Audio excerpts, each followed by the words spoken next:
উভয় পাশে, উভয় মানে হচ্ছে সামনে, মানে সামনের দিকেও এবং পরের দিকেও যদি ভাওয়েল থাকে, কি থাকে বলো তো? ভাওয়েল জানো তো? ভাওয়েল কয়টি? কি?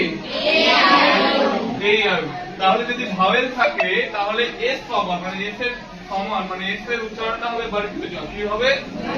বর্গীয় জ হবে।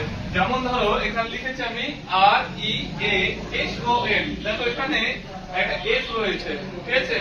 এবং এস এর দেখো উভয় পার্শ্বে মানে সামনে এবং তারপরে দেখো এটা একটা ভাওয়েল ওয়ার্ড আর এটাও কি একটা ভাওয়েল ওয়ার্ড। এও ভাওয়েল ও ভাওয়েল। যখন দেখবা এস এর উভয় পার্শ্বে সামনে এবং পরে যদি ভাওয়েল থাকে তাহলে এস এর উচ্চারণটা কি হয়ে যাবে?